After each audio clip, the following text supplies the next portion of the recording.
What a, I don't be like, what a race, but what a race. That was I don't know, good 450 main event. Nothing crazy happened on.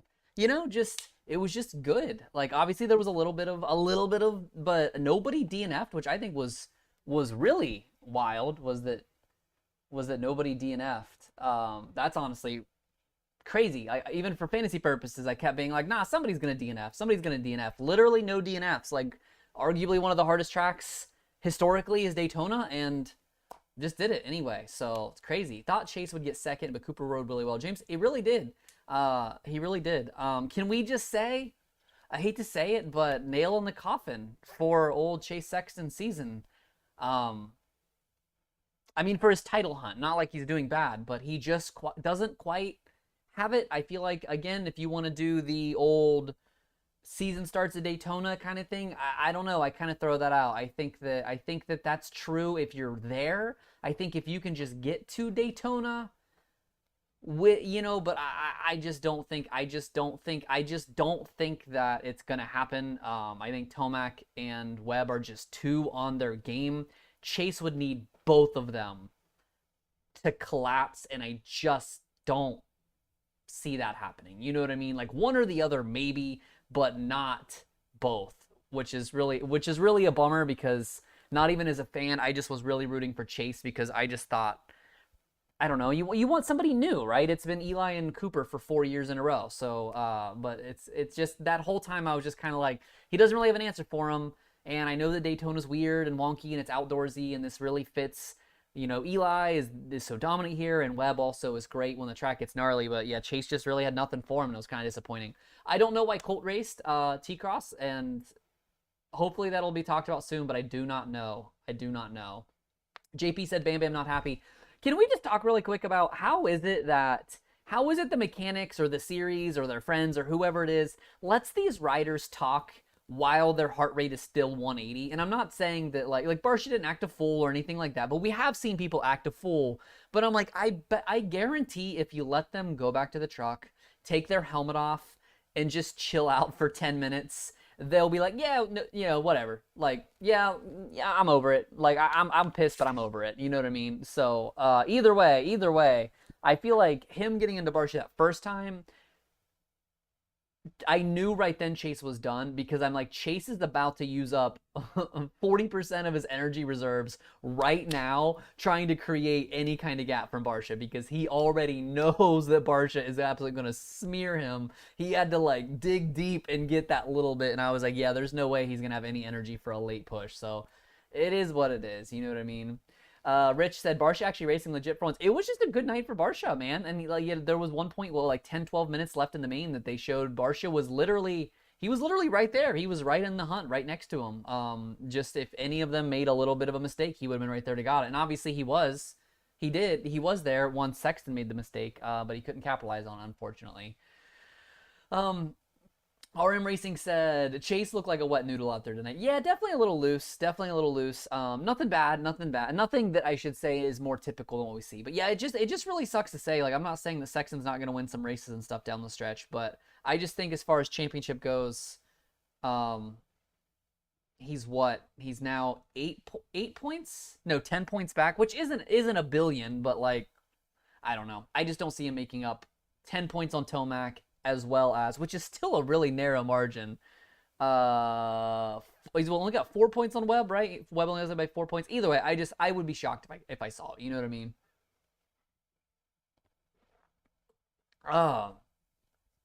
Zaphod said, I like seeing Barsha get knocked around a bit this year. You know what's funny, Zaphod, is that he has definitely been getting knocked around a bit, and Barsha hasn't really done anything. I think he's had one instance, maybe on like one of the first few rounds. It was like a little questionable. But it's interesting how Barsha's results are more or less exactly the same as they were last year, except for now he's not having to wreck people to do it. Does that mean that Barsha is getting... Okay, have any of you guys ever played Road Rash before? Like Sega Genesis Road Rash, right? In Road Rash, I remember being a kid and constantly trying to hit everybody, like take him out with the bat or the chainsaw or the kick. And I remember playing with my dad one time, and he he wouldn't try to hit anybody. He would just race, and he would beat me every time. And he said to me once, he was like, well, if you didn't spend so much time trying to wreck other people, you would do better at racing. And is that like Barsha's mentality? Like Barsha just being a little bit smarter, a little bit more patient, whatever. It's somehow letting him just naturally be a little bit better of a rider because he's not out for blood. I don't know. It is what it is. But Jason said Sexton, just like K-Rock a few years, just can't seal the deal. But he's young. He's young though, Jason. And I know that K-Rock, it wasn't that long ago that Roczen was also 23 and poised to have, a career of the century. But Sexton's 23 years old. He's a third year in the class. I would like more out of him, but can you really expect more out of him than beating the two defending champions? Like, these are two of the greatest riders around, and he's still right there. You know what I mean? Steve said, how about Hampshire? I should just stay 450 at this point. Great. And I'm taking nothing away from Hampshire because he had an amazing night, won heat race, got a good start, ran up front. He was 9th at one point, and Plessinger must have wrecked, or at least fell off the track because he ended up getting Plessinger dropped back, and Hampshire got him back. Still a top 10 on your debut is a big news. But can we just say, somehow we haven't talked about Justin Cooper enough. He's been top 10 in every round. 6th tonight. Was on the cusp of getting Anderson for 5th there for a minute. I was watching, and he was within a second of Anderson for like 5 solid minutes right there. And I was just, I don't know, man. Like, it's a travesty that this might be Cooper's last race in the 450 class, because I know that Starr wants him to go back on the 250s, get ready for outdoors, etc., etc. But with Ferrandis coming back, but then not coming back, etc., maybe they bring Cooper back. But I don't know, man. Just, it's wild that we've got Cooper and RJ, to a lesser degree, have no guaranteed path to the 450 class right now. And again, I'm not trying to say that it's time for Tomac to move on and Anderson to move on and Roczen, Dean, like those guys. But all of these guys that are now 30, Malcolm, like Craig, that are just holding up that talent. You want to blame Cooper for staying down and RJ for staying down. There's like, those guys are holding them down. And it's going to be incredible when those guys all do finally move on to greener pastures of their life cycle, having RJ and Cooper and all those guys fill the ranks. Like, it's going to be great. I can't wait for it. You know what I mean? Brad said J. Coop moving up through the pack was impressive. It really was, yeah, because he did not get a great start, and I had him in fantasy, so I was watching him hard, and he just picked off guys one by one. It wasn't really incredible. Dozer said those are career lessons for Sexton. Think about what he brings to the table when the Lawrences and Deegan brings. Yeah, and that's the thing, too, is that everybody's like, oh, is Sexton windows closed because Jet's coming up? Jet's going to make similar, because think about it. Sexton did not make mistakes in the 250 class, and that was the thing that made me kind of pinpoint Sexton when he was young. Like, before, obviously, he kind of got gifted the title when Faulkner went out. But that year, I was like, yo, Sexton's going to be the real deal. I can't wait for him to move up because he just rides smart and blah, blah, blah. Like, and obviously, once you get up to 450, it's a different machine. You can ride all the smart you want and have all of, have everything down as far as you think you do. But it's a whole different ballpark. It's a whole different ball game up there.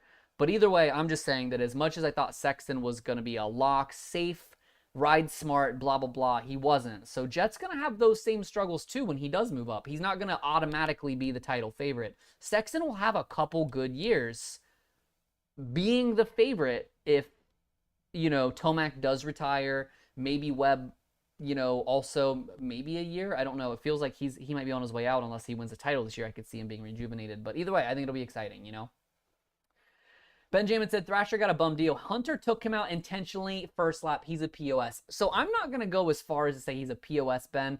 I do just want to say Hunter has had a lot of contact. He has had a lot of contact this year. And he had a lot of contact last year as well, especially near the end of the year. The one that really sticks out to me is when he T-boned Shimoda going down a hill on the last lap of the last race.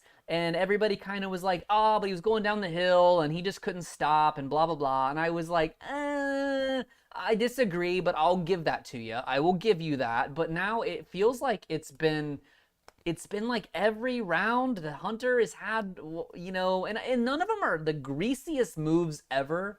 They're just a little, he just holds the brake on just a little a little longer than he needs to. And you might consider that smarter racecraft. I would much rather have Hunter's aggression than, say, Barsha's or Anderson's. Like, I would rather have Hunter's, but it definitely feels like Hunter rides with a certain edge about him that definitely, I don't know, like, I don't think anything Hunter has done, except he did cut off Deegan. Was that the second round? I think he cut off Deegan a little bit and caused Deegan to not be able to do the finish line jump. That was a little bit of, I would say, maybe greasy, but none of his moves are really anything I think the AMA could pull him in and say, hey, don't do that, because he's I don't know.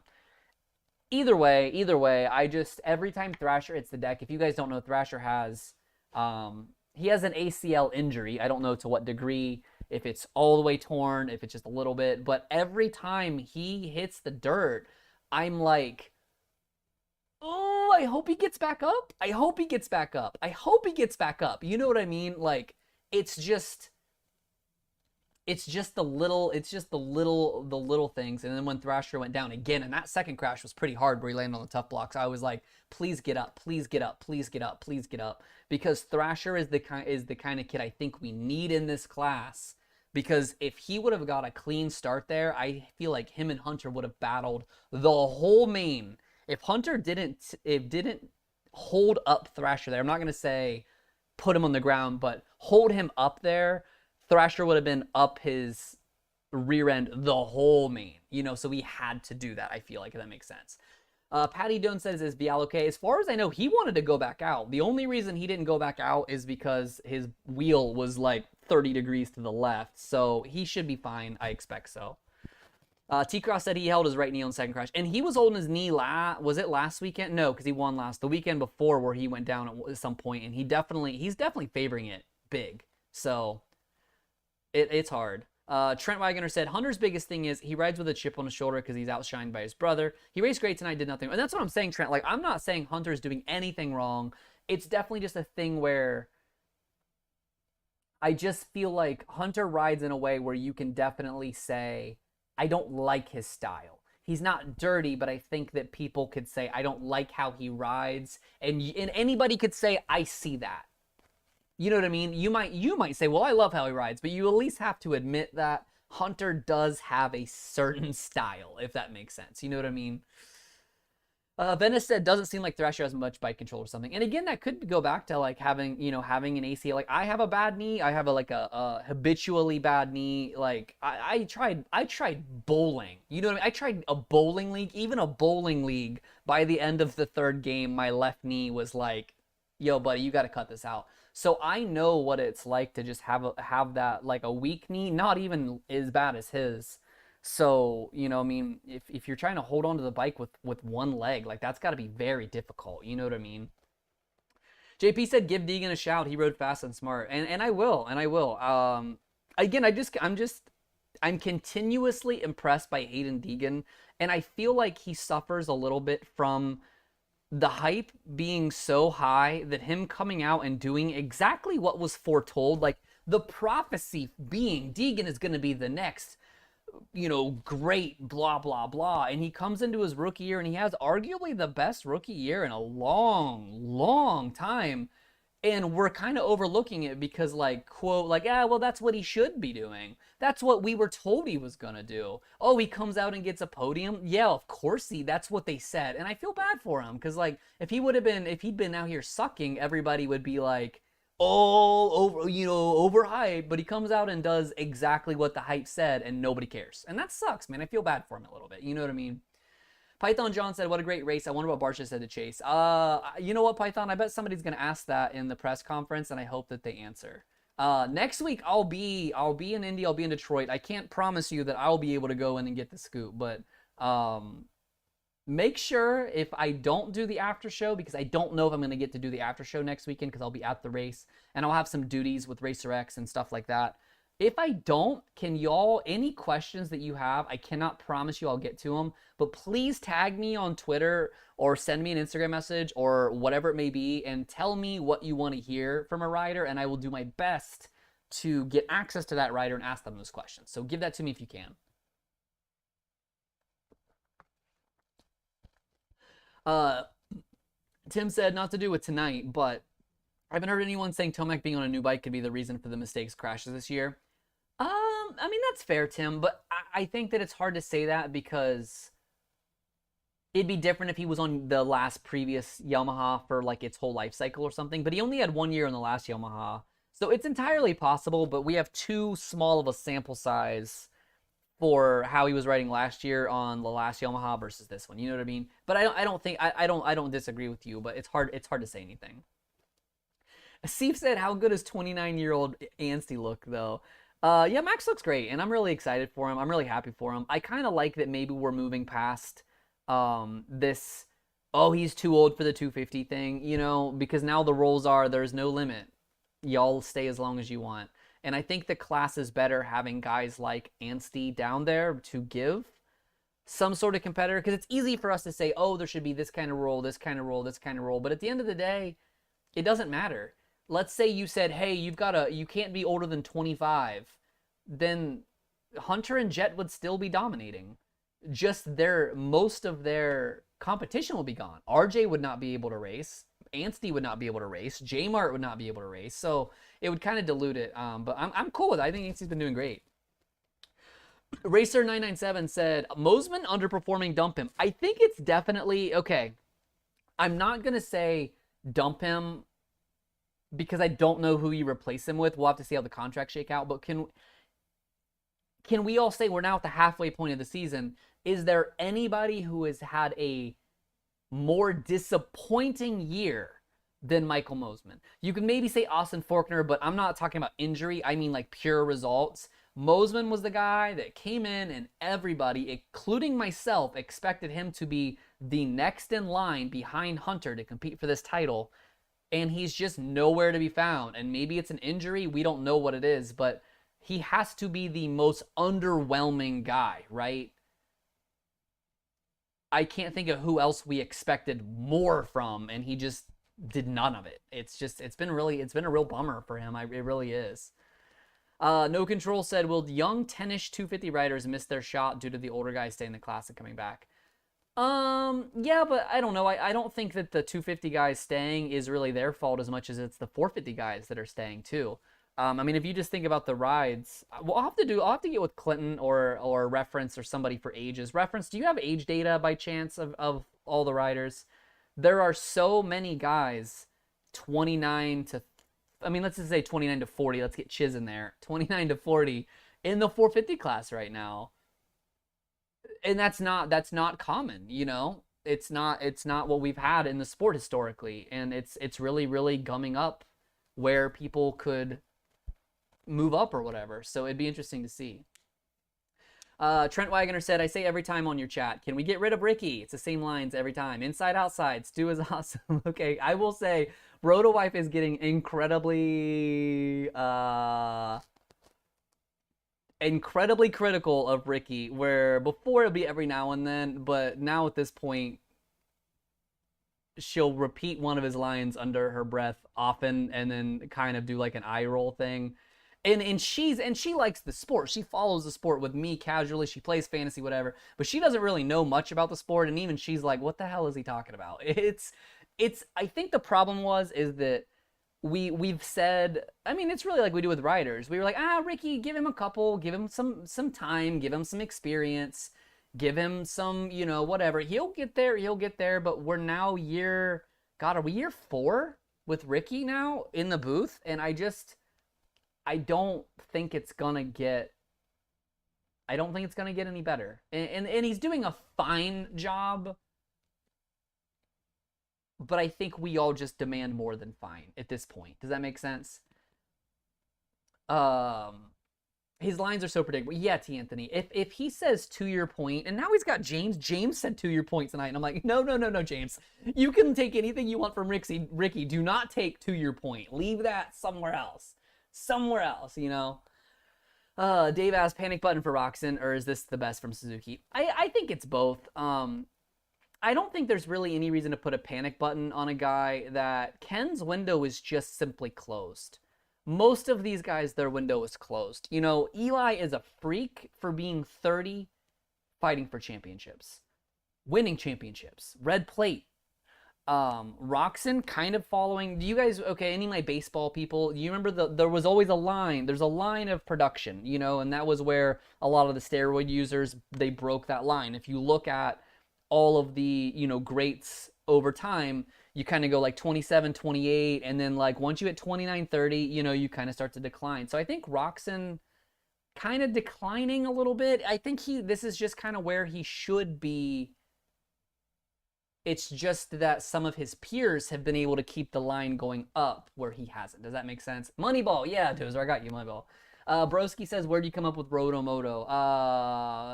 If a lot of you guys probably know, I started making fantasy advice. That was my whole shtick, was doing Pulp fantasy stuff, which is how I got involved with them and with Pulp. Roto is a fantasy baseball term. Like it's a type of scoring. So you either do like head to head or you play Roto style. So I was originally going to go Roto Cross, but because there was already Broto Cross, if you guys remember Broto, Broto Cross, it was too close. So I was like, RotoMoto just rolls off the tongue. So that's kind of where it came from.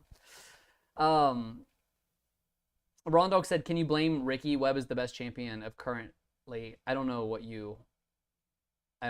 Ron Dog, I feel like I'm missing some context there. Tim said, is it me or does JS7 seem super awkward with his hand movements when he's talking? Like, it's like he's trying way too hard. Tim, it's stressful. I will just say it's stressful. Like, I have a lot of experience doing live chat stuff like this, so I can get in here and do this no problem.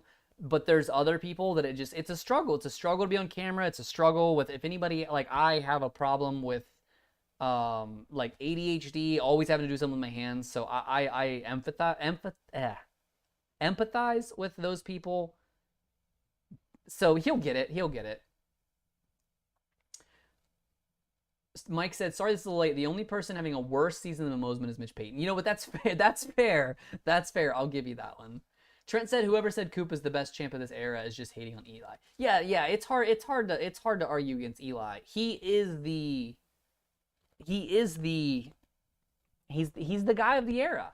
He just did it kind of quietly, you know.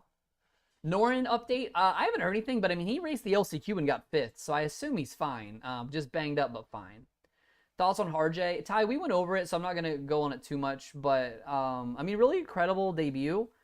I always feel like Daytona is a little bit hard to predict. I would love for them to let RJ race next weekend in Indy and give him a real 450 Supercross experience, because if you notice, all the rookies killed it. Hymas killed it, Deegan killed it, Hawkins was killing it until he went down, Cooper killed it, RJ killed it. Like, both classes, the rookies just really excelled. I don't think it's like an easy class or an easy track to ride. I think Daytona is hard, but I feel like the format and the flow of the track is just a little bit easier to manage than like a traditional Supercross track that has that real slick base. You know what I'm saying?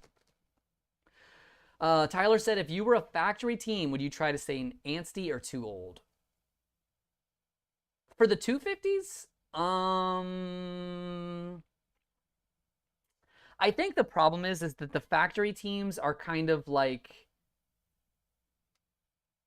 the factory teams treat everybody like quarterbacks in the NFL, where if you're not a literal MVP, they're always looking for the next guy to draft. With all due respect to Anstie, even when Hunter and Jet move out of the class, I don't think Anstie is a surefire the guy. They're always looking for a Thrasher. You know what I'm saying? Like, they're always looking for a Forkner. So when you look at somebody like Anstie, you know exactly what he's going to deliver, but it's not championships, if that makes sense. Like, they're always looking for that next champion. And unfortunately, I just don't think Anstie, I'm not saying he can't win one, but he isn't quite that like prototypical guy that's going to deliver possibly multiple championships. But I mean, why not? Why not sign him at this point? If you had the ride available, I don't know if there's anybody better that's on lesser equipment, if that's what you're asking. Dozer said, I can just envision the Hymas Deegan battles in the future. You know what I'm a little sad, Dozer, is that I'm shocked we haven't had more Hymas Deegan battles in main events. They just haven't quite found each other on the track, and that's a bummer. You know what I mean? Brian said, how's Heartft doing? As far as I know, he's recovering very well. I'm going to talk to the HEP guys next weekend at Indy and hopefully get a little bit extra from them. But I actually was thinking about reaching out to him to do the Racer X track preview video because I feel like sitting at home like he is, he's probably really, really feeling it. And maybe I can get him, I don't know, get him out, get him talking moto, doing something. You know what I mean? Spry said, I don't think Craig is getting very well with the Husky. Not that he or the bike sucks, but it's not a good fit for him in my opinion. I just feel like, again, it's hard because he's early 30s. He's one of the oldest guys out there. What do you expect his ceiling? Like, let's say, real question for everybody in chat, especially Sprixie. If you put Craig on his preferred bike, whatever that may be, like if it's the Honda, Star Racing, Yamaha, whatever it is, what do you see his ceiling really being? Because I just don't see Craig. He's not competing. Obviously, he's not in the same class as Eli Cooper, Sexton. I don't think I put him in the same class with even like Barsha every week. He could beat Barsha occasionally, but I don't think he's every week Barsha. Maybe Plessinger, maybe. I don't think the Rockstar is really what's holding him back from. I just think that he's a 7 to 11 guy, and most of the weekends he's gonna fall in that 9-ish range. You know what I'm saying? Jim Hillicoat said same results. He's not used to the past of the top guys in the 4th to 5th class. Yeah, and again, because if you go back to, was it 2018 that he did 9 rounds for HRC because Roczen was out and Seeley got hurt and he finished out the year and he got he got multiple top 5s, but I just said it. Roczen was out, Seeley was out. That was the year that Eli wasn't really on. Webb hadn't really bloomed yet. You know, like the class was a completely different class. So it's hard to really use that. And that was also 5 years ago. He was 27. He was in his physical prime kind of thing, you know? Tyler said it's the first year on the Husky and in the 450 Supercross. Let's give him some time. I think the problem though, Tyler, is that it's easy to say that, but then he comes out and RJ beats him. True rookie. Cooper has been beating him. He's been right there with Nichols, which is kind of where I expect him to be. You know what I mean? Saucy Dad said, take on Hymas being done for the year. Golden opportunity missed. No, I don't know. If Hymas was regularly top 5ing or something, if Hymas crushed it tonight even, like, I would say maybe keep him going. I think it's a better idea for, again, I'm sorry I'm bringing so many ball sports into this, but, you know, in baseball, a lot of times they don't let players get too regular too fast. Even if they're crushing it, they want to keep them kind of in the minor leagues a little longer and like work them into that. I think it's a better idea to get Hymas healthy through Supercross because rookies get hurt. Let's be honest. Supercross is dangerous. Everybody gets hurt. There are so few riders that race every round throughout a year. Like Hymas, get him some gate drops, but make sure he stays healthy. There's no reason to keep pressing that luck. Get him outdoor, and that's where he's really, really, really going to kind of learn the pro class, if that makes sense. You know what I mean? Sprixie said it's very stacked field, and it's proof every weekend that there's a very big difference in the top 3 and the rest of the field. Yes, Sprixie, like from first to Roczen, I don't remember what point that I looked, but from first to Roczen, who was in like 7th or 8th, was 15 seconds, and from Roczen to Dean in 11th was 15 seconds. Like that's how big the difference is there. You know what I mean? Michael said, what is the hat you're wearing? So this is our local minor league team, the Columbus Clippers. This is their alternate, the Los Valeros. They wear these on like Thursday home games where they have like an alternate Hispanic heritage thing. I just love the color schemes and the logo is pretty sick. So Road Rash. Yeah, Mark, Road Rash. That's what's up. Tanner, hello. What happened to Nichols? I haven't heard anything about Nichols yet, unfortunately. Commando said Hymas putting pressure on Hunter. Yeah, he really was though too. It was good. It was really good. Jim said Eli is literally killing himself inside and out to do what he's doing. Not many are willing to do that. Yeah, and I can't believe that he that he's gonna race again the rest of the year. Like, I'm just so excited, you know. And I'm not even like a big Tomac fan. Like, I like him just fine, obviously. Like, not I'm not I don't. It's just I've never been like, oh yeah, Eli. I've just been like, yeah, Eli's really good, really cool. He's a good face of the sport, you know, a nice middle. Like, it's hard to hate him, but he doesn't have as many super fans as a lot of other guys have. But I don't know. It's just I just love that he's like, I'm having a blast, man. I'm gonna keep doing it until I don't want to do it anymore, and that's super cool, you know. Kenneth said, who do you think wins on just one race exhibition? 17 or 23 Eli? Um,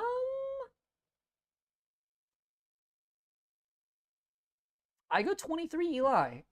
That's a great question, though, Kenneth. That's a great question. I just think that I think that 2017 Eli has more raw speed, but I think 23 Eli makes better decisions. And I think I go with the better decisions Eli. Does that make sense?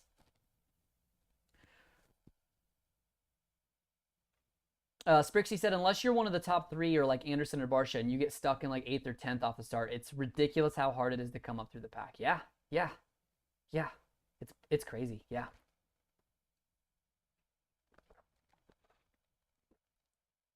Who wins, 23 Eli or 2009 Bubba? Andre, uh,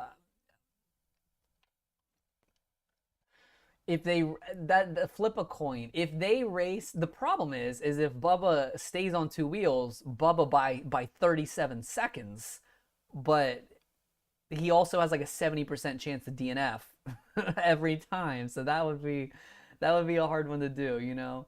Will it go down to Utah or will one of them crash out? T-Cross, I feel like whoever flinches first and has the bad round first goes down. We can't expect, you know, like last year we were very blessed that Sexton and Eli stayed healthy and relatively unscathed for all 24 motos. We can't expect that again. And we've already seen, but luckily like Tomac has been bailed out because his biggest mistakes have been in Triple Crowns. Same for Sexton for that matter. I just think that we have to get to, I don't know. I just feel like whoever wrecks first loses kind of thing. Who do you think wins the titles outdoors? Cacti, I mean, Jet is moving up, so that leaves a big void. I want to say Hunter. If Hunter is racing the way he is now, being as aggressive as he is, and again, not dirty, but having a real edge to his riding style, it would be hard to go against him.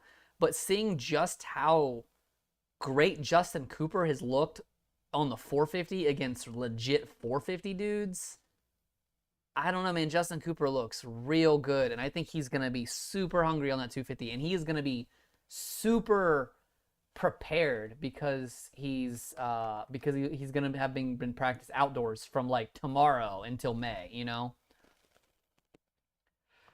Sprixie said, I think Jet will be solid in outdoors, but he's going to make some mistakes. He'll get too eager. He's not going to be smarter than Chase and Eli. No, I agree. I agree with you. Yeah, Vial will be really good. I'm excited to see what he does. I would love it for Vial to be a legit title contender. I don't know if I see that happening, but that would be incredible if it did.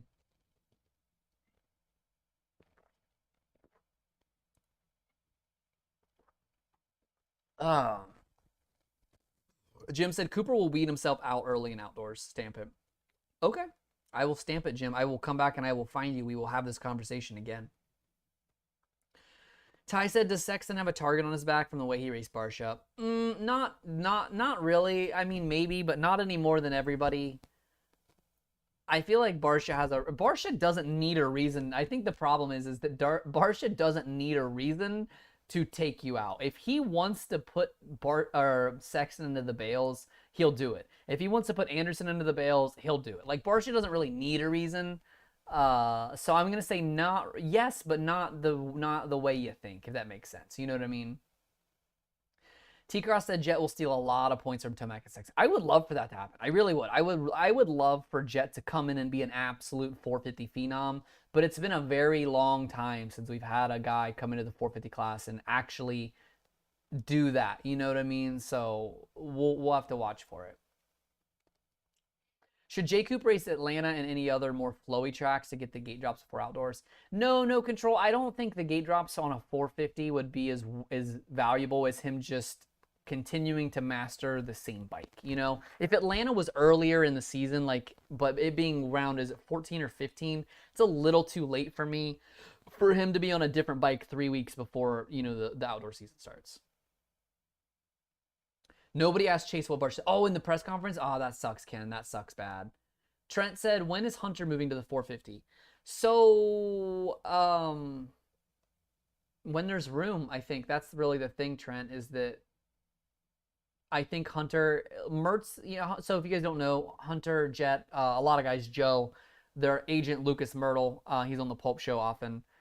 He's really good. He's really good. And I think it's a good idea for Hunter to stay down until one of those premier 450 rides comes up, whether that's with Honda or somewhere else.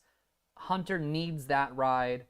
So I think it's going to come down to when those rides are available. If Sexton goes to KTM, like people have said, I haven't heard, but if Sexton does go to KTM, maybe they bring Hunter up for outdoors next year and have Jet and Hunter be Team HRC. But if they don't do that, if that doesn't happen, if Chase does re-sign with Honda, I think, yeah, he just takes the next available, his preferred, because I think Hunter could choose to go really wherever he wanted to once, you know, Eli is supposed to be moving on.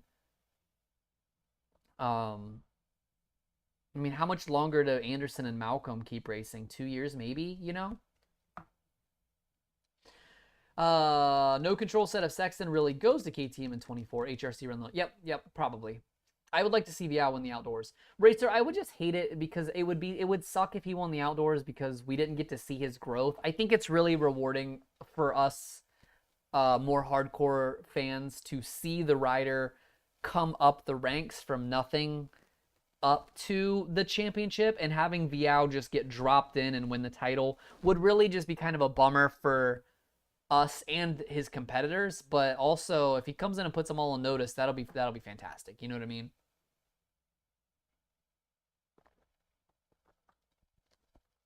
Thunder Chicken said, I'm still racing 450As at 28, but I can feel the fear creeping in, if you know what I mean. Oh yeah, Thunder, I can only imagine. It's gotta suck, Thunder, to be in that position, because like you're eventually gonna want to race the 30 and over or 35 or whatever it is when you get there. But if that competition level's not there, because it probably won't be, but then you're gonna get to the point, because I'm the same way, where I'm like, I get hurt too much. My body isn't built the way it used to be, you know? I'm an idiot, and I picked up snowboarding. My snowboard's right here on the ground. Like a month ago, because I get hurt riding too much. I need to find something adrenaline, and riding hurts, man, the older you get. Benjamin said new 450s are too fast to begin with stock. That's true too. That is true too. Yeah, nobody needs that. Nobody needs that. Give me like a 200 four-stroke. I'd be solid on that. You know what I mean? Kenneth said, do you think Aldon will be able to help Chase on his mental thing in case he switches to KTM? I don't know if he really has a mental thing. I think we all forget that it is very rare for a guy to come in and be 23 and win titles. Be competing for titles, you know? Like, look at how Roczen was. And Roczen obviously started in the class much younger than Chase did, but I remember Roczen in 2017 was Sexton's age, the year that Roczen, we all were like, oh, he's got it. And then he ended up obliterating himself in the third round. I would just be really excited to see Sexton complete the whole year indoor and out without missing any rounds. I think that would still be progress, if that makes sense.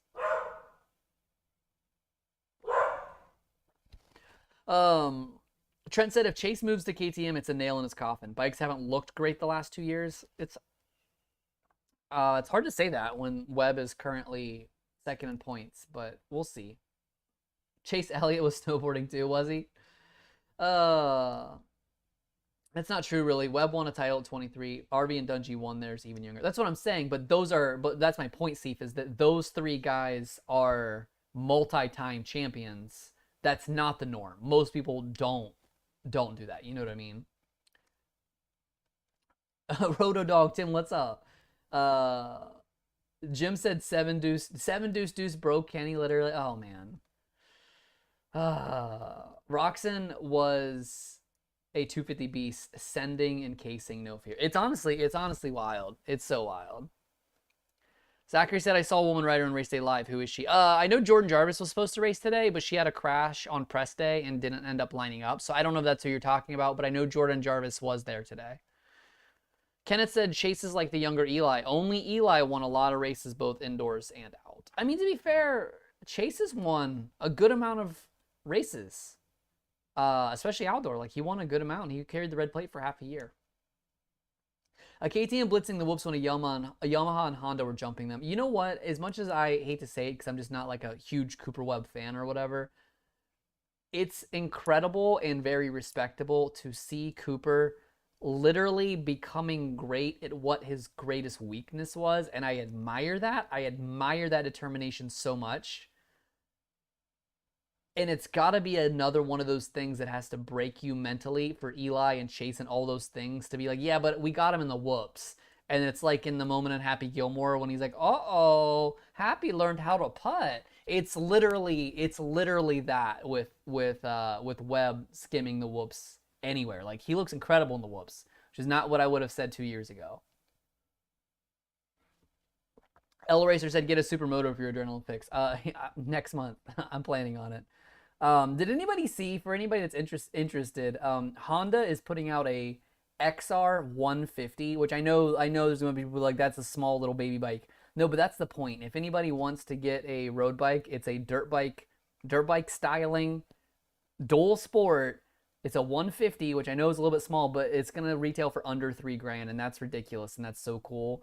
And I almost want to get one because with it being smaller and lighter, and it's going to be like air cooled and take no maintenance at all, that thing's going to be such a blast to rip around. And I kind of want to make a Supermoto out of it.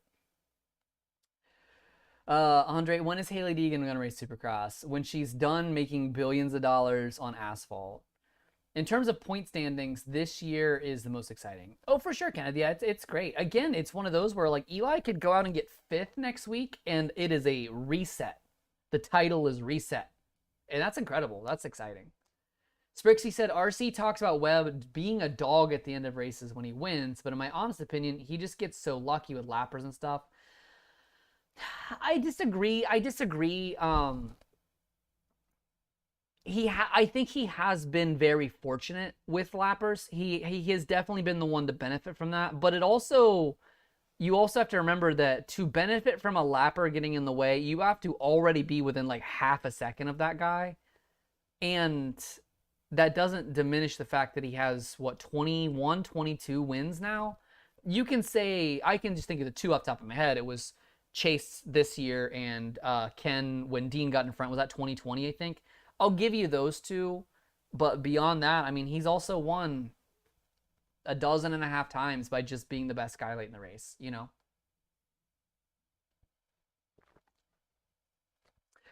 Keep preaching. I've been the wife. I need one. Dude, yeah, they look great too. The XR 150 honestly looks great. And it's a good little starter bike. If anybody hasn't, I got a Ruckus for my first street bike. Then I got a Grom. And those are both incredibly fun, but they are small. Luckily, I'm small, so I like that very small package. But if you're taller or you're bigger and you don't want it, at least now they're making that XR 150 is going to be like 32-inch seat height. It's going to be a more full-sized experience. And it's a great bike to learn on. Don't go out and get, it's like in Moto, don't go get a 450 for your first bike. Don't go get, a GSXR or whatever. Get a nice, small, little bike. And it's way more fun to ride a slow bike fast than it is to try to control a fast bike, If the pressure isn't there, mistakes are not made. Dozer knows. Tim said, I feel like they talk about Webb's mental edge over everybody way too much. They do, Tim. They do. Let's be honest. If there's one thing about the broadcast team in general that is really obnoxious, it's that they all say the same 7 things over and over again. And as much as everybody wants to get on the back about how race day live, who are they even talking to? Everybody watching qualifying are already core fans. Stop dumbing it down, blah, blah, blah. I disagree. My biggest gripe with it is that you could probably have an AI narrate the race about as good as they do because they use the same exact talking points for every single rider, every single weekend. Like, it's so bad. You could predict it so easily. Chris said, "Can we do away with the narrative of breaking someone? It's not a real thing." Yeah, I mean, I think that there's definitely something to do with, taking away somebody's confidence. But I think it's more about the response your body has when you have that spike of adrenaline and then it flatlines. I think that's probably more than the mental break, is that more physical thing. You know what I mean? Mark, you got your XL on order. I thought about it. I really did think about it, but I'm really dead set on getting a CRF 300L because I already had a CRF 250 Supermoto, so I don't really want to go down to a 150. I feel like I'm gonna really hate that loss in power. But the KLX 230 is a really good value because they're like 4,800 bucks out the door, not out the door, MSRP. But the CRF 300 is like 5,500, and then I have to put Supermoto wheels on it. The KLX 230 comes with Supermoto wheels on it, so like that's $1,000 I don't have to spend, Talk about Kenny. Scott, what do you want to hear? He had a quiet night.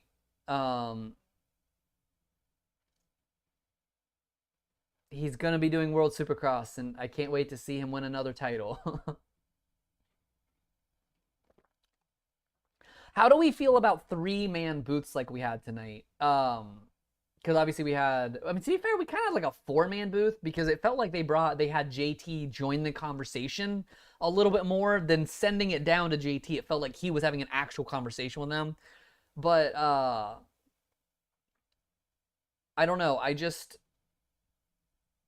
felt like there was a little too much going on having Blair, Ricky, and James in the booth, and then JT kind of joining in the conversation periodically. It felt like a lot going on. I definitely think the 2-man team is the way to go. Regardless of who it is, I think the 2-man team is the way to go. Tim said no, I know the 300's cool. I just don't think they look as good, if I'm being honest, Tim. I just think the 300's a little outdated. I want a little bit more tech. If I'm looking at that price tag, I want a little bit more tech. You know what I mean? And will. Yeah, no control. Good point. And will. Reference said, I like the 3-man booth. I think RC is at his best in that scenario. The 3-man booth with RC, Emig, and Ralph were really good in the early 2000s. God, I miss Ralph. I love Ralph. I love Emig too. Like, Ralph's voice annoyed me a little bit. I think that's what annoyed me with him is and where is Tomac? It's like the first lap every time Tomac didn't get a good start. But again, that was just his catchphrase like they all have. But I miss Emig. I miss Emig and Ralph a little bit. Somebody asked for Bahrain. I have no idea. I kind of wrote off F1 this year. The last 2 years have really rubbed me wrong. It just felt like all of the storylines, all the talking points were not what I want I want a little bit of the drama, but I want drama off the track and good racing on the track. In the last couple years in F1, it felt like too much drama that was affecting the racing, if that makes sense. And I don't know. I just like Steve tweeted a couple weeks ago, I just don't have time for another sport right now. I tried, and I just don't have time to dedicate to it.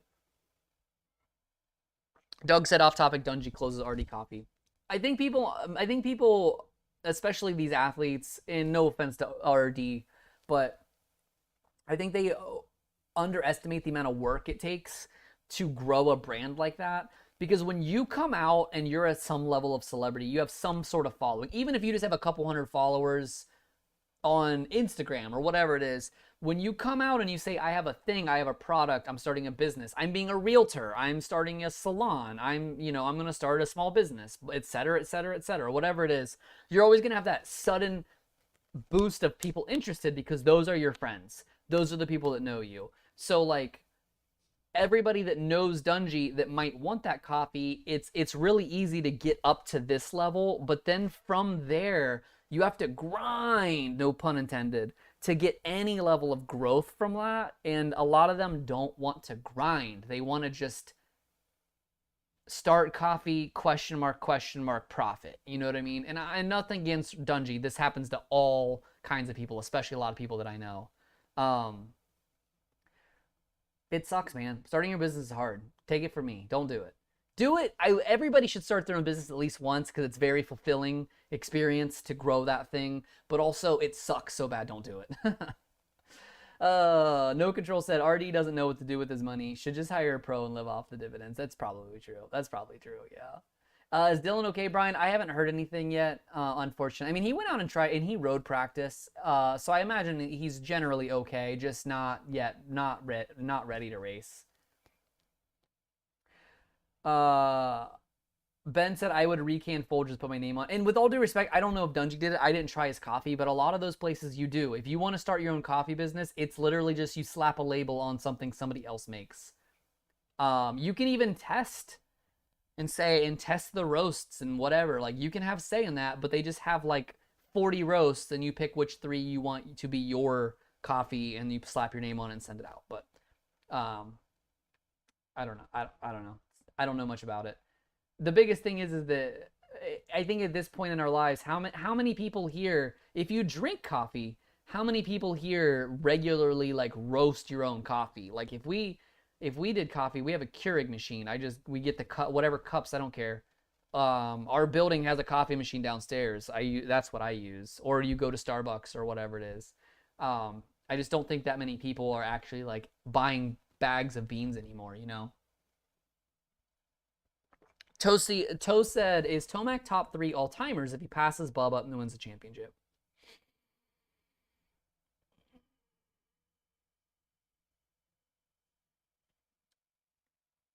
Yes. Unpopular opinion, yes. 4 titles outdoors, 3 titles indoors. He has to win, I think, 2 motos outdoors. Reference, if you're here, you might know this answer. He needs to win, I think, like 2 motos outdoors to move into second all-time in moto wins. So then he has second all-time in Supercross wins, second all-time in moto wins, third all-time in overalls, 3 titles indoors, 4 titles outdoors. How do you argue against that?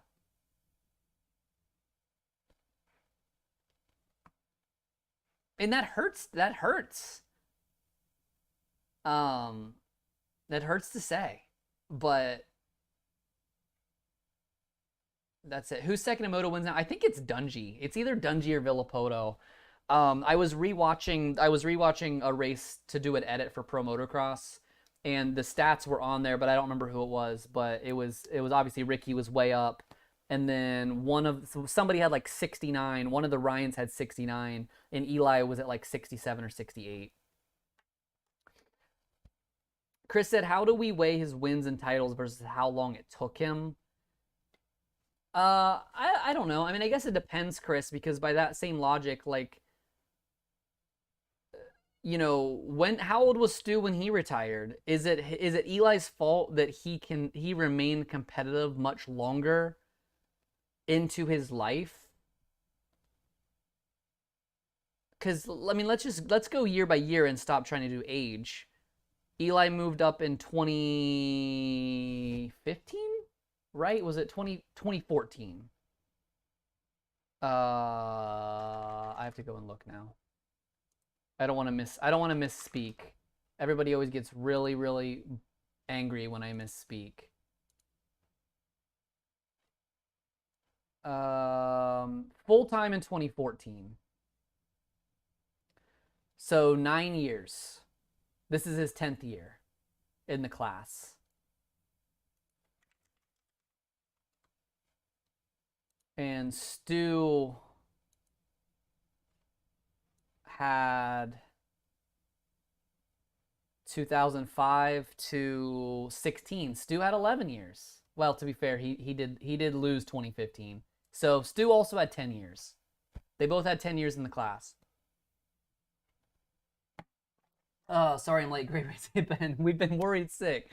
Oh, it's good to see you, Doug. I hope you had a good one.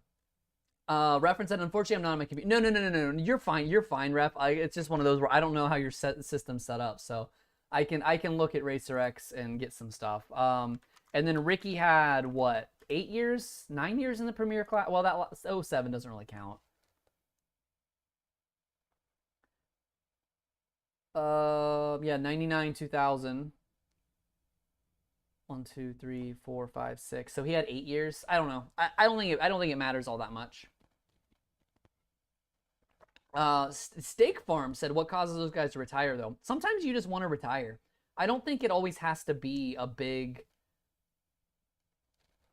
a big, a big thing, like a big reason. Sometimes you just want to move on to the next thing of your life. I think when you look at guys like RV and Ricky, specifically, they kind of won everything for years in a row. Like they pretty much dominated the sport for years. Do you get bored? Are you ready to move on because you're just bored? Or in Ricky's case, and I don't want to put words in Ricky's mouth or anything like that, but when you've been dominant for so long like Ricky was, um, do you really want to uh do you really want to lose to, because Ricky was there. Ricky put Jeremy out of business, like he did that. Ricky literally shoved Jeremy out of the spotlight and took his crown. Ricky knew that was about to happen. If it was Reed or it was Stu, one of those two were gonna put Ricky out of business. Wouldn't you rather retire on top than be put out of business, than be put out to pasture? Because I know I would. So it could be that too, Yeah, you look for new challenges. Yeah, and that's the thing too, is if you look at Ricky, he went and tried other forms of racing. He continued to find ways to challenge himself. And yeah, they didn't ever work out as well as they did in motocross, but did we really expect them to? Not everybody's Travis Pastrana, okay? Like, not everybody can go and dominate anything they try for the rest of their lives at any age like Travis Pastrana did. Ben said Aldon has said nobody trained like RC did. None of the new guys can handle it. And that's the thing that I'll say, and I've said this before, and people push back on me pretty hard on Twitter. I don't think RC is the GOAT today. If he started racing today, like if he turned pro today, RC doesn't dominate. Because the one thing that RC had, and he's admitted this, he has said, I could not beat Jeremy McGrath straight up. I had to outwork Jeremy.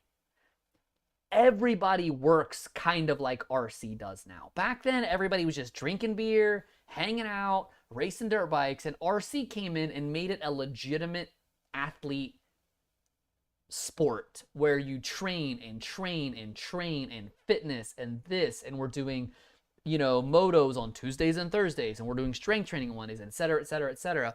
But now, like, everybody does that. Aldon's entire business model was built on what RC kind of paved with. And I'm not saying that RC wouldn't be great. I'm not saying like he would just be a mid-pack, but it took years for other people to catch up to what RC's program was like.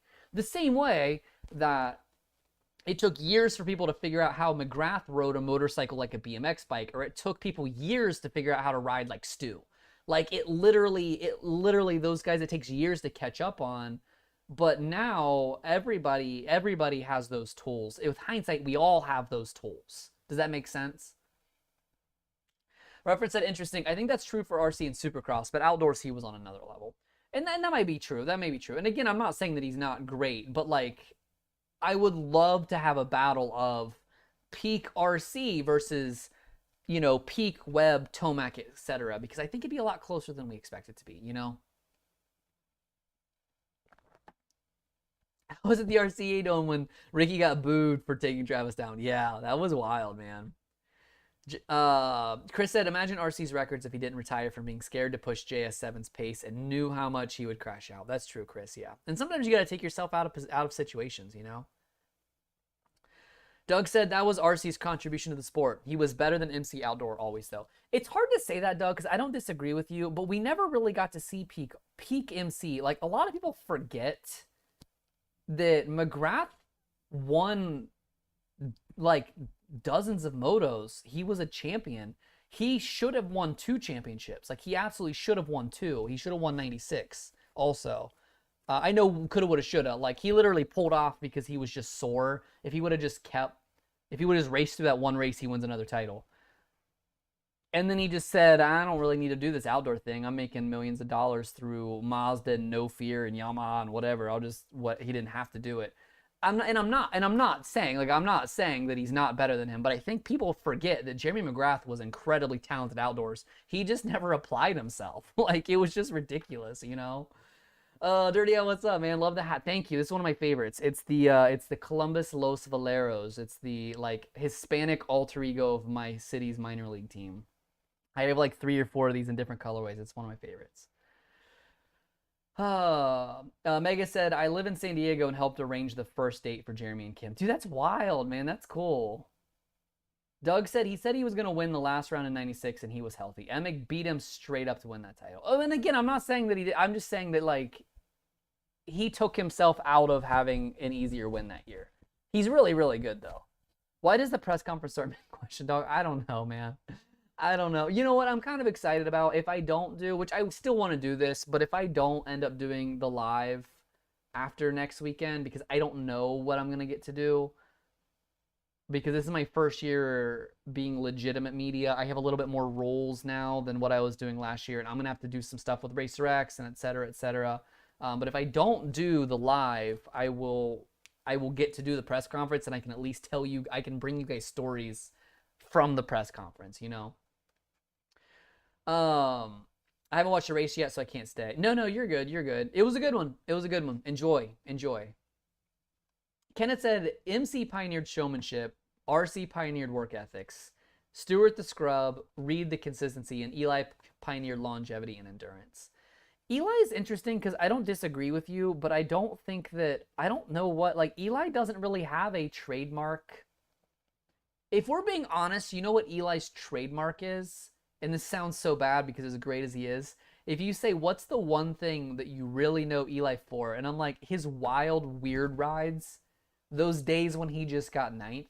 Again, valid argument. I fault nobody for thinking this way. But when you say, why is Eli not an all-timer? Somebody can say, because the all-timers never just rode around in 9th. And they're right. They are literally right. Eli has had so many of those where he'll win 7 rounds in a row and then he'll come out on the 8th round and just get 9th. Like, that's the thing that I don't know, that sticks out for me, you know? Eli charging through the pack, but for me, I mean, didn't Stu do that like 14% of the time because he would wreck on the first lap and have to go last to first? Like, when I think of who charged through the pack, it was James, you know? I see him as a consistent rider that doesn't throw his body away just for second place. See, but I agree with you, but if you want to attach that to one person, that's Dungey. To me, the guy that is totally fine taking a second and building titles on it, that was Dungey's legacy, you know? Saucy said, I didn't realize Hayden's the youngest podium since 83. Really? I would have thought it was Jet. Yeah, me too, but I guess because Jet definitely did podium when he was 17, but maybe like just now we're talking months or something like that. Ty said Barsha changed the sport for the younger generations with his excessive revving. Oh God, yeah, that's fair. The board in Asylum said Thrasher's ride was crazy. Knocked down from last 8. I know, Borden. Like, so my wife had Thrasher in fantasy, and I was like, yo, he's back up to 10th or whatever, and then he wrecked like 30 seconds later, and she was just like, oh, and then we stopped watching him because we just assumed that, and then the final results came. I'm like, how did he get 10th again? That's ridiculous, you know? What was with Thrasher tonight? Todd, that's the one thing that I will say that he just needs to clean it up a little bit, is it feels like if he crashes once, he's going to crash twice. And we talked about it earlier, so I'm not going to touch on it a ton. He has he has an ACL injury on his left knee. I believe it's his left knee. So I feel like he's just not able to grip the bike very well. And that could definitely be a big part as to why he just is having a really hard time this year. You know what I mean?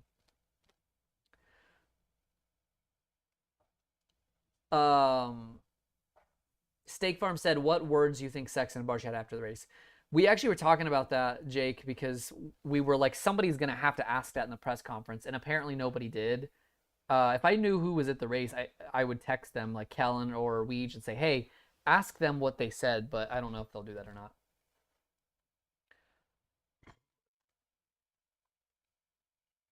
Todd said, I did not realize that. Love watching the guy. Yeah, no, you're good.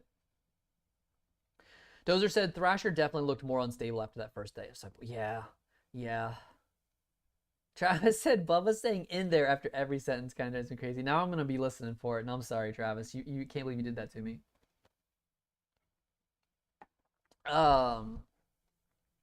You were in a diaper when Jeremy was racing. Me? You mean me? I'm flattered. Thank you. I'm very flattered.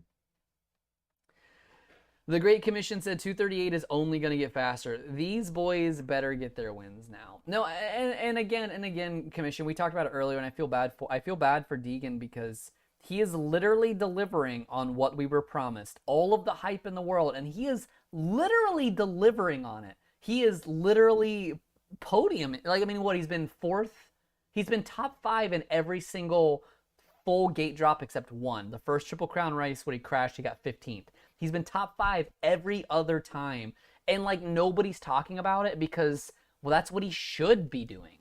And it's like, no. We should totally be celebrating the kid for doing it because it is really impressive. It's actually super impressive, you know? Just really a bummer that nobody's, I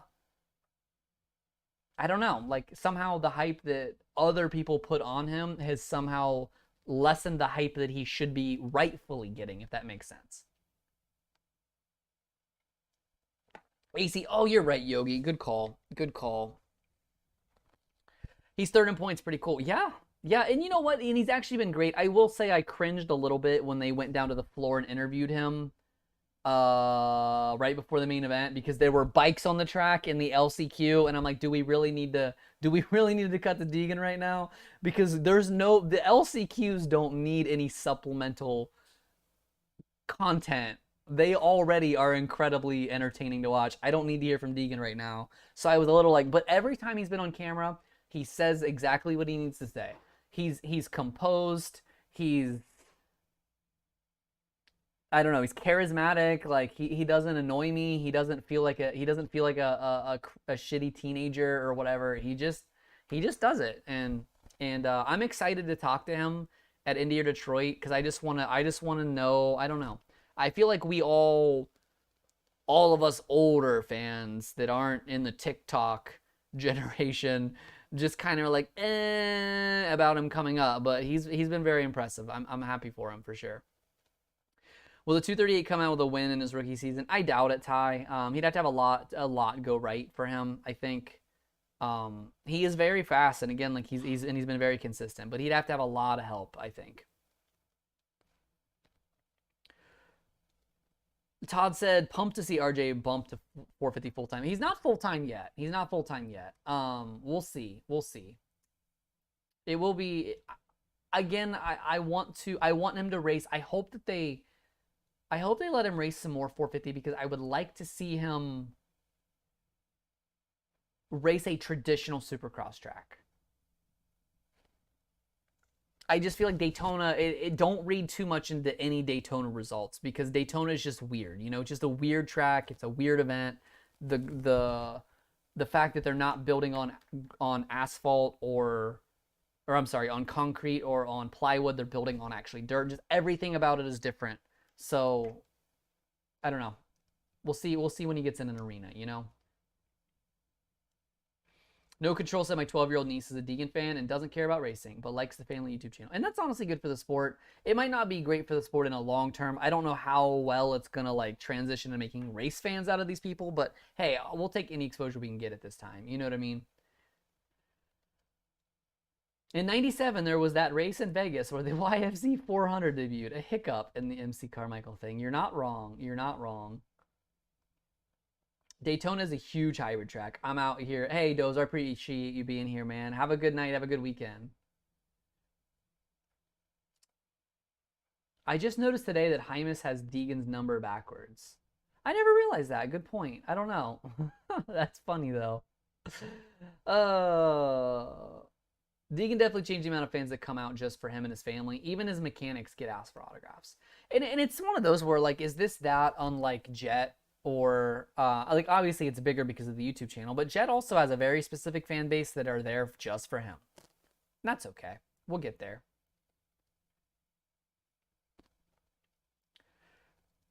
Would love to see 238 get a Supercross win this year. I think with luck he can, but not sure straight up. Yeah, again, like he would have to have a lot of stuff go his way. I think it's the same way with some of the 450 guys, where Deegan would almost need. What he would need is, I think he would need Anstie and Hunter to get tangled up in the first corner again, like they did in the third race of the Triple Crown, because we all know that J Mart and Jordan Smith can take themselves out at any time, any place. And he doesn't need all of them to wreck, but he definitely needs a good start, and he needs those 4 guys to not get a clean first lap, if that makes sense. So that's what he would need, I think, to do it. Before I get off of here, I have a giveaway to do. So if you guys don't know about the Patreon, we have a Patreon, and everybody that is in the Patreon gets entered into a raffle every month to win something. It's either a jersey or a number plate or whatever. This is the one so you can't enter into the one we're doing right now because it's already been done. It was for February, and it's for I did a Colt Nichols jersey for January, and then I had an O'Neal Mooskin jersey that O'Neal hooked me up with for February, and then I'm gonna get something to give away for March, either this week or next week. So I will let you know what the giveaway is gonna be for this one, but it's $5 a month if you just want to support. I really appreciate it. It helps me. I don't have any sponsors for the live show. I don't have anything like that, so I just do this for free to hang out with you guys. $10 gets you 2 entries, and then you get, if you're a Pulp Fantasy player, I do a podcast every week for that, and then you get the enhanced cheat sheets, which are really cool. And then for 20, you get even more entries. All of that is before, and then if you do that for 2 months, you actually get a special t-shirt design that's just for y'all. So I'm gonna turn this on, and then we'll do it. So let me get this. Oops. There we go. Let me get this queued up. Got all the names in there. Come on, pick one. Pick one. Refresh it, maybe. There we go. We'll see who wins. Live interviews next week. Ty, I don't know yet. Again, with me this is my first race I'm going to in person. I'm going to have to do some stuff for Racer X. They're going to definitely want me to do some stuff on their end. And there's definitely been some weird restrictions, I'll just say, on what I can and can't get away with this year compared to what I was able to do last year. So I don't want to promise you live interviews, but I will try. I will try to do the live if I can, but no promises, Why does the press conference start? Basically, no. Dog, we talked about that earlier. I have no idea, but I'll try to get that answer. I wonder if it's just the live stream version of it doesn't get started at the time that everything else does, so it's always just a little bit behind, but we'll see. Will Bam Bam take revenge on Sexton? We talked about earlier. I don't think so, because I don't think Bam needs a reason to hit anybody. If Barsha wants to hit them, he'll hit them. I don't think retaliation is part of it. All right, we're down to the last 6 or 7 names. Down to 2. Which one's it gonna be?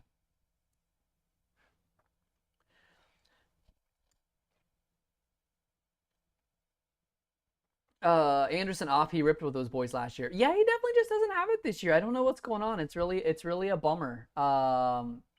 Taylor Harrison is the winner, it looks like. Taylor, if you're in chat, let me know. I'll get in touch with you on Patreon or Discord, and we'll get you the jersey. So I really appreciate it. Thanks as always for doing it. Hey, T-Cross, I really appreciate it. Thank you so much for the $20 super chat. Appreciate all you do. I appreciate you guys. I appreciate you guys doing this with me. It's been a lot of fun. Michael said, I hope you'll see you at Indy and Detroit, and I'm hopefully going to Nashville. Those are the 3 rounds that it looks like I'm definitely going through to right now. I also want to do, I'm not going to do all of them, but I want to either do Seattle, Denver, or Glendale. I'm probably going to do one of those 3, but I haven't decided yet. I want to do a West Coast round. I did Denver last year, but then that was when the windstorm canceled the pulp race and all that, and I was really bummed I didn't get to go. So But I appreciate you guys, as always, for doing this with me. Thank you a million billion. Stay tuned to, if you guys don't already, like the video if you would. Subscribe to the channel if you haven't.